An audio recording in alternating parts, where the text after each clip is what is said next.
I was on the second re-enlistment, 1949. When I was discharged. I was discharged in 1949 after 3 more years after World War II on the occupation force. I was in Japan. As a matter of fact, I left Korea in 1948 when President Truman signed the Integrated Armies. 1948, I was in Korea. Occupation. I left there and came to Fort Benning, Georgia to do the rest of my time. I had a year to, jump school. Then I left there and went to Minnesota. That's where I lived there, in Minneapolis. Enrolled in an agricultural school up there, Oh, what's the name of the agricultural school? School at the University of Minnesota, School of Agriculture. Learning a little bit about the soil and the scientific stuff, Okay. Chemicals and all of that. The soil and... That's a good thing. Agronomy, they had all of that stuff, plant pathology and all that great stuff. Yes. I had a whole lot of subjects. Just one passing too good in none of them, but I had to get little bits and snatches of all of it. See. I had a lot of stuff I was taking. And I like to read and stuff like that, so I had enough to learn how to deal with the soil, chemistry, and all of that. I know I had chemistry 2, 1, and 2. And while I went 2 years up there. So it did help you perfect your farming. Sure. How so? I mean, what did you? After you learned it. I didn't have to guess too much.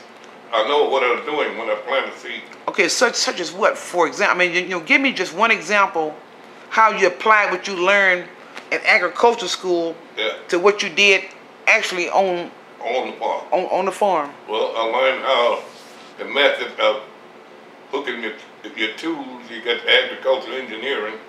I learned that part.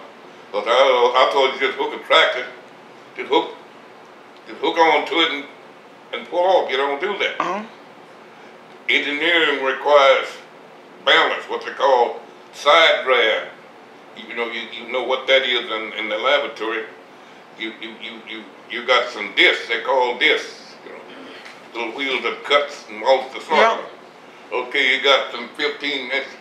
So you want everything centered, you see, with the power on your tractor that you're hooking to. Otherwise, if you don't have it centered, you're going to have some mismeat and you're going to bend your equipment. Like I saw a Moss, we were working for Kaiser. I saw them things you couldn't hook up to because they're bent. I know why they're doing it, but they won't listen to you. If people don't think you know, I don't tell them nothing.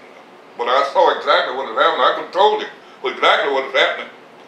Just what I had learned. So that's what an education in agriculture had done. That you know how to hook up to center your power with the tractor. It's got to be centered. Everything got to be centered. You see, you got imaginary lines. You got to have that thing just right. Got to set it up mathematically. Do you recommend that people who are in... Going to bend your thing. They can't even hook them. You hook up things. They couldn't even hook them because they're bent. I didn't tell them nothing. I said, Now, do you recommend that people, the younger people especially, who want to get off into farming... They should go to school and learn about it. Okay. So that's the message that you want to give people. They should learn about the chemicals. What make things grow, cells, multiplication of cells. Okay. And genetics. You see, that's very important. You see, in seed and whatever you produce in an animal or a plant, you're supposed to know exactly how to breed animals. Genetically, because genetic is important. You see, in animal rearing.